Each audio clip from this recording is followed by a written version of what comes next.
श्री शिव पुराण रुद्र संहिता तृतीय खंड अध्याय 1 रुद्र संहिता तृतीय पार्वती खंड। हिमालय की स्थावर जंगम द्विविध स्वरूप एवं दिव्यत्व को वर्णन। मीना के साथ उनका विवाह तथा मीना आदि को पूर्व जन्म में प्राप्त हुए संकादि के शाप एवं वरदान का कथन। नारद जी ने पूछा, ब्राह्मण पिता के यज्ञ में अपने शरीर का परित्याग करके दक्ष कन्या जगदम्बा सती देवी किस प्रकार गिरिराज हिमालय की पुत्री हुई, किस तरह अत्यंत उग्र तपस्या करके उन्होंने पुनः शिव को ही पति रूप में प्राप्त किया, यह मेरा प्रश्न है। आप इस पर भली भांति और विशेष रूप से प्रकाश डालिए। ब्रह्मा जी ने कहा, मुने नारद, तुम पहले पार्वती की माता के जन्म, विवाह और अन्य भक्तिवर्धक पावन चरित्र सुनो। मुनि श्रेष्ठ, उत्तर दिशा में पर्वतों का राजा हिमवान नामक महान पर्वत है, जो महातेजस्वी और समृद्धशाली है। उसके दो रूप प्रसिद्ध हैं, एक स्थावर और दूसरा जंगम। मैं संक्षेप से उसके सूक्ष्म स्थावर स्वरूप का वर्णन करता हूँ।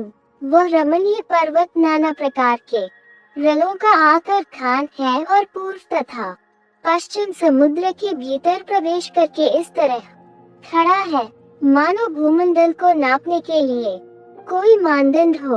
वह नाना प्रकार के वृक्ष से व्याप्त है और अनेक शिखरों के कारण विचित्र शोभा से संपन्न दिखाई देता है। सिंह, व्याघ्र आदि पशु सदा सुखपूर्वक उसका सेवन करते हैं। हिम का तो वह भंडार ही है, इसलिए अत्यंत उग्र जान पड़ता है। भांति भांति के आश्चर्यजनक दृश्यों से उसकी विचित्र शोभा होती है। देवता, ऋषि, सिद्ध और मुनि उस पर्वत का आश्रय लेकर रहते हैं। भगवान शिव को वह बहुत ही प्रिय है, तपस्या करने का स्थान है। स्वरूप से ही वह अत्यंत पवित्र और महात्मा उनको भी पावन करने वाला है। तपस्या में वह अत्यंत शीघ्र सिद्धि प्रदान करता है। अनेक प्रकार के धातुओं की खान और शुभ है।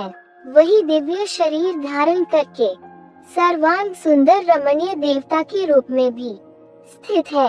भगवान विष्णु का अविकृत अंश है, इसीलिए वह शैलराज साधु संतों को अधिक प्रिय है। एक समय गिरिवर हिमवानों ने अपनी कुल परंपरा की स्थिति और धर्म की वृद्धि के लिए देवताओं तथा पितरों का हित करने की अभिलाषा से अपना विवाह करने की इच्छा की। मुनीश्वर उस अवसर पर संपूर्ण देवता अपने स्वार्थ का विचार करके दिव्य पितरों के पास आकर उनसे प्रसन्नता पूर्वक बोले। देवताओं ने कहा, पितरों, आप सब लोग प्रसन्नचित होकर हमारी बात सुने और यदि देवताओं का कार्य सिद्ध करना आपको भी अभीष्ट हो तो शीघ्र वैसा ही करें। आपकी ज्येष्ठ पुत्री जो मीना नाम से प्रसिद्ध है, वह मंगल रूपिणी है।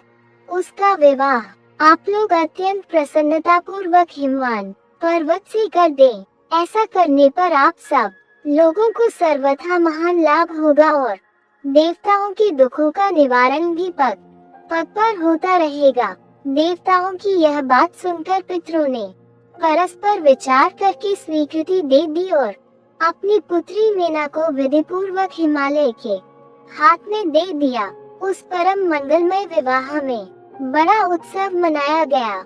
मुनीश्वर नारद, मीना के साथ हिमालय के शुभ विवाह का ये सुखद प्रसंग मैंने तुमसे प्रसन्नता पूर्वक कहा है। अब और क्या सुनना चाहते हो?